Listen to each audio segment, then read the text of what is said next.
Magandang gabi sa ating lahat. Kumusta po kayo? Hello. Ah, Purihin ang Panginoon at narito at muli ay patuloy kong makapag-share ng Ebanghelyo ni Kristo. Patungkol po ito sa ating ng patuloy na gagawin ko ito sa tulong ng Diyos na ang topic natin sa mga nakaraan ay patungkol po sa kaligtasan. Ngayon po ang topic natin ngayon ay mawawala ba ito ang kaligtasan o hindi? Ang kaligtasan ay mawawala ba ito o hindi?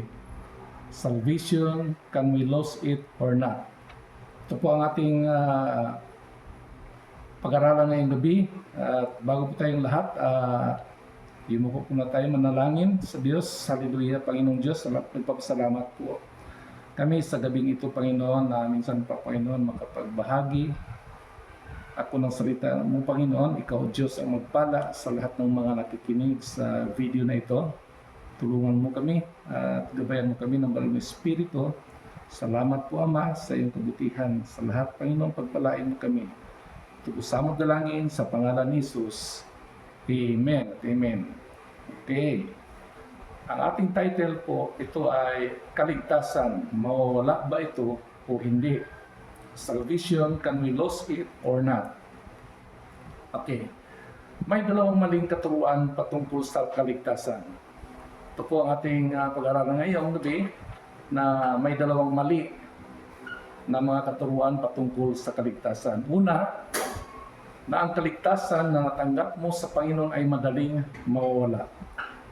Masabi nito na, ligtas ka na ngayon dahil sa pananampalataya mo kay Jesus, pero kapag nagkasala bukas, mawawala ang iyong kaligtasan.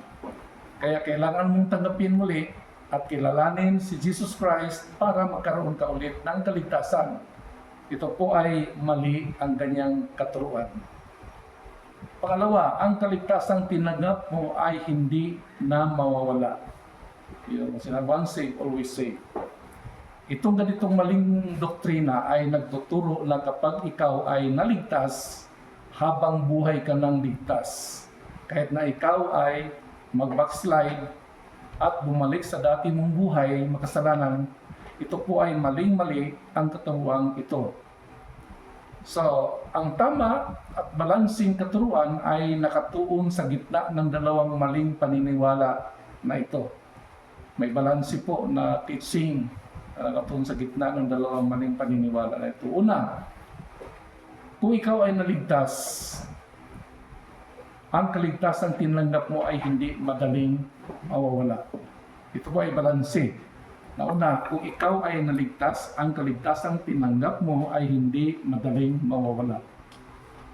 Kung anak na tayo ng Diyos, mga kapatid, mga kaibigan, secured na ang relasyon natin sa Kanya. Yun po ang malinaw.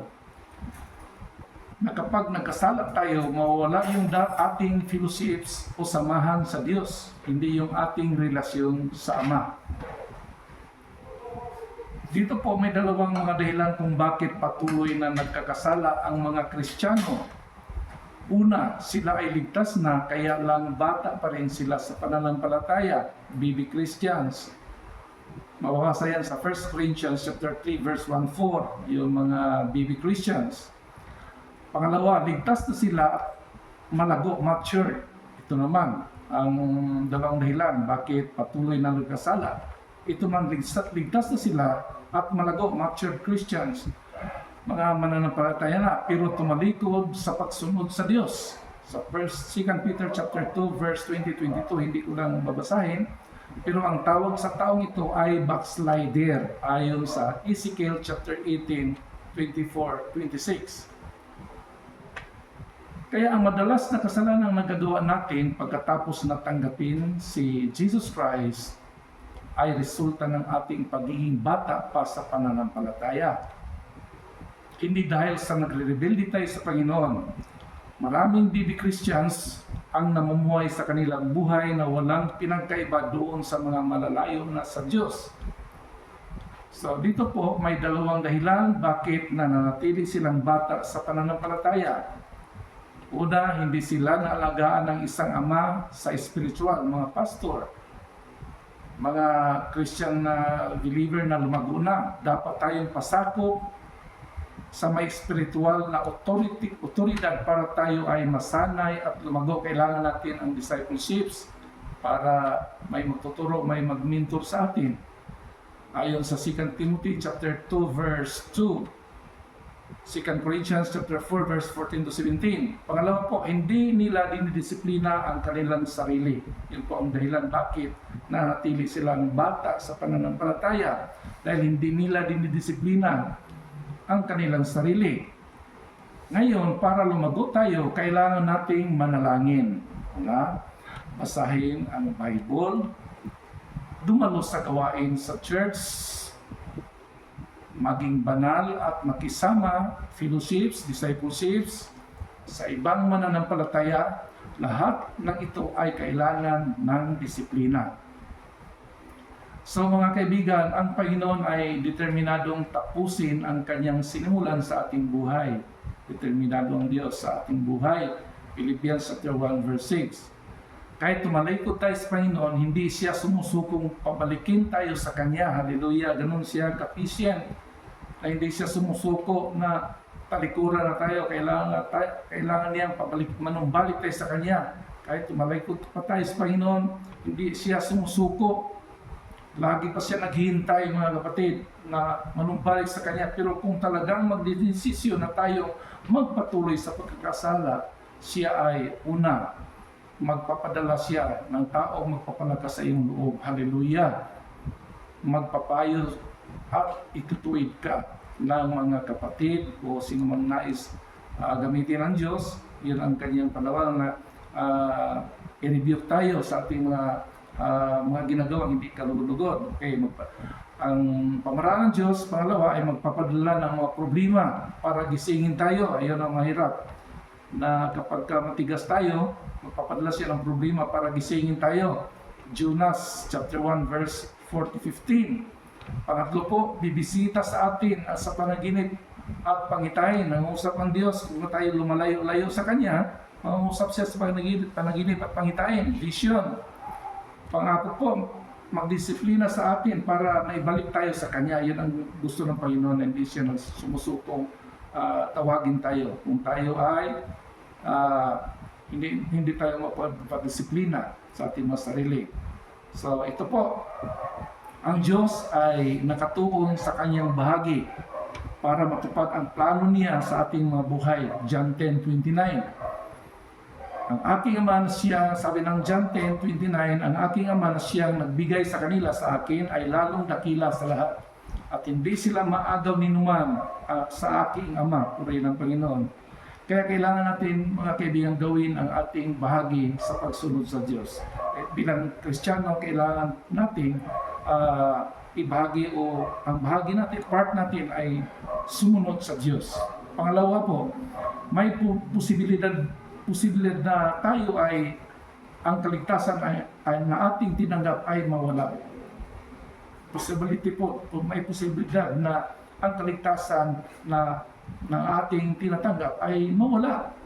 Yun ang nakakatakot sa Hebrew 10. Basa natin, Hebrew 10, 26-27, na matapos na nating malaman at tanggapin ang katotohanan at magpatuloy pa rin tayo sa pagkakasala, wala nang handog na may alay para sa ating sa ikapagpapatawad ng ating mga kasalanan. Ang naghihintay na lamang sa atin ay ang kakilakilabot na paghuhukom at ang naglalagablab na apoy na tutupok sa mga kaaway ng Diyos. Yun po ang delikado. May possible din tayo na ang kaligtasan ng ating tinanggap ay mawala. Iyan po sabi sa Hebrew 10. So totoo, naligtas na tayo kay Kristo. Totoo, naligtas na tayo. Pero sinasabi ng mga verse dito na mawawala sa atin ang ating kaligtasan kung babalik tayo sa ating makasalanang pamumuhay. Malinaw po, sa ganitong paraan, tanging ang Diyos lamang ang siyang huhusga kung tatanggapin niya ang isang rebelde sa kanyang pamilya. Ang sabi ng Biblia sa Hebrew 10:29, gaano man kabigat sa akala ninyo ang parusang nararapat sa taong humama sa anak ng Diyos. lumapastangan sa dugong nagpapatibay sa tipan at nagpabanal sa kanya at humahamak sa mahabaging espiritu. Mga kaibigan, na kapatid, mga parurusahan ng Diyos ang mananampalatayang piniling tumalikod sa Diyos. Yun ang delikado na parurusahan tayo ng Diyos as a believers kung pipiliin natin tumalikod sa Diyos. Kaya ito ay dahil tunay na nagasala ang isang tao sa tatlong bagay. Ito po. Una, nilibak niya ang Diyos, anak ng Diyos, na namatay para sa kanya. Pangalawa, hindi niya pinahalagahan ang dugo na maghugas sa kanyang kasalanan. Abusado tayo, hindi natin pinalagahan yung dugo ni Jesus Christ na maghugas sa ating mga kasalanan. Binigyan niya ng kalungkutan na pigati ang Holy Spirit na nananahan sa kanya, sa atin, sa mga Kristiyanong tumalikod sa mga pagkakasala, yung possibility to. So, ganito na ang mga verse dito sa Bible na ay nagsasabi na mawala ang ating kaligtasan talaga kapag tayo ay magpakalayo-layo at nagpapasaway, mamigati talaga ang banal na Espiritu Santo sa ating buhay. Sabi sa Revelation chapter 3 verse 4-5 ay nagsasabi na matatanggal sa aklat ng buhay ito mabigat. Sabi sa Revelation chapter 3 na nagsasabi na matatanggal sa aklat ng buhay ang ating pangalan kapag tayo ay hindi namumuhay ng matagumpay laban sa kasalanan. So may posibilidad talaga na tatanggalin tayo sa aklat ng buhay kapag tayo ay patuloy na nagmamatigas laban sa kasalanan. So sa Matthew 24 verse 19-13 sinasabi na sa mga huling araw, ito pa ang sa mga posibleng mawala ang kaligtasan. Sa 24:20 verse 9-13 sinasabi doon na sa mga huling araw maraming mananampalataya, ito ang tatalikod sa Diyos. Yun ang sabi ni Jesus Christ sa Matthew 24. Dahil sa paglalaganap ng kasalanan sa mundo, may posibility po mga kapatid na matatanggal o mawala ang kaligtasan. So nagtuturo si Jesus ng tatlong talinghaga sa buong chapter ng Matthew 25. Iyon ang mga talinghaga niya. Sinasabi ng chapter na maraming mananampalataya ang babagsak dahil sa kanilang kapabayaan sa kanilang pananampalataya. Mababasa po natin yan sa Matthew 25, buong chapter, na pwedeng babagsak ang mga mananampalataya kung nagpapabaya sa kanilang paglilingkod, pagsunod sa Diyos. Hindi nila ginagawa ang kanilang kailangan nilang gawin. Akusado na tayo. Ito ay seryosong kasalanan sa mata ng Diyos. Santiago 4:17. Kaya nga, ang sanga na hindi namumunga, sabi dito sa John 15, ang sanga na hindi namumunga ay pinuputol mula sa puno. Yan po ang kapatunay na mawala talagang kaligtasan. John 15 verse 1-2. So hindi sapat na nakakabit tayo sa puno, ngunit mahalaga rin na manatili tayo sa puno. Kailangan mag-maintain, patuloy ka. Kapag dumaranas ka ng pagsubok o mga kahirapan, kailangan magpatuloy tayo, hindi tayo magmatigas. At ang dapat sa Kristiyano ay mamunga para mamunga din tayo sa uwasan ng Diyos. So yan po sa John 15.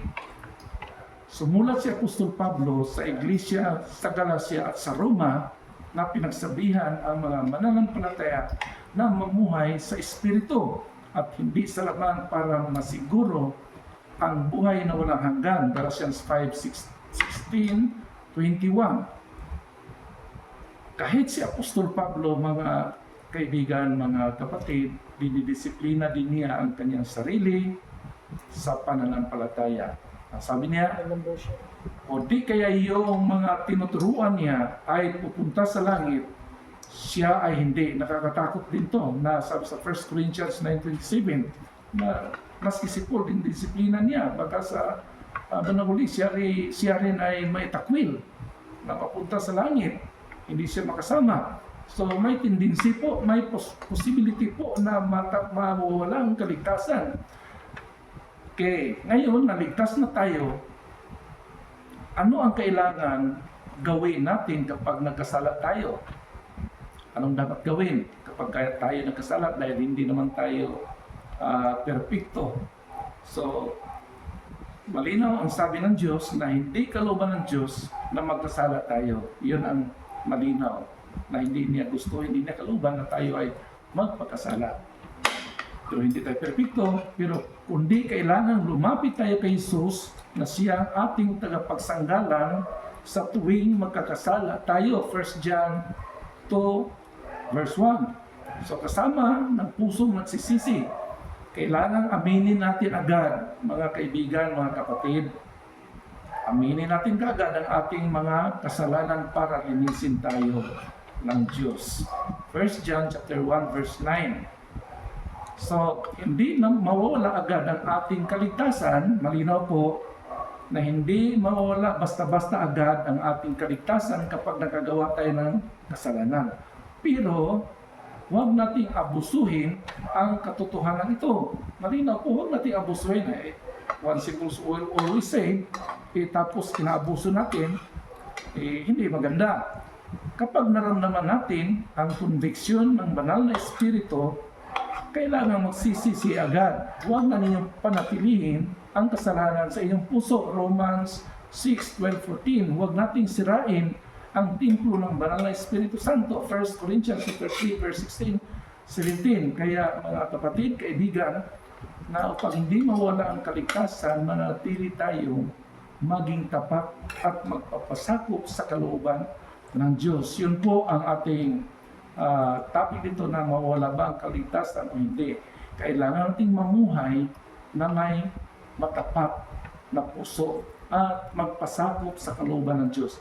Hindi natin basta-bastang abusuhin natin ang grace ng Panginoon dahil hindi natin masabi na kapag tayo Kristiyana at nagpapatuloy pa rin tayo sa pagkakasala at sinasadya ng pagkakasala ay wala tayong puwang sa buhay na walang hanggan.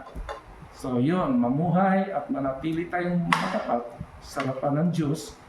At ito po na pagsasabuhay natin gagawin. So handa ka na bang magpasakop sa Panginoon upang ikaw ay magbunga ayon sa kanyang kalooban? So ano-anong dapat natin gawin upang hindi tayo makaranas ng pagtalikod o backslider? Kailangan natin magbasa ng Bible, kailangan natin may personal devotion, panalangin, kailangan natin ng fellowships, kailangan natin magpamintor, kailangan natin magpalakasan sa bawat isa na huwag kaligtaan ang pagdalo sa gawain, maging ang personal mo sa pamumuhay para hindi tayo babagsak sa ating pananampalataya. So kapag tayo ay nagkukulang sa pakipagrelasyon, devotion sa ating Panginoon at nagkukulang tayo sa panalangin at pagbulay-bulay ng salita ng Diyos, posibleng itong tayo babagsak. Kaya hindi natin masabi na ang ating kaligtasan ay hindi nawawala. Yun po, magandang gabi po sa ating lahat. God bless us all. Salamat sa Diyos sa gabi ito. Hallelujah.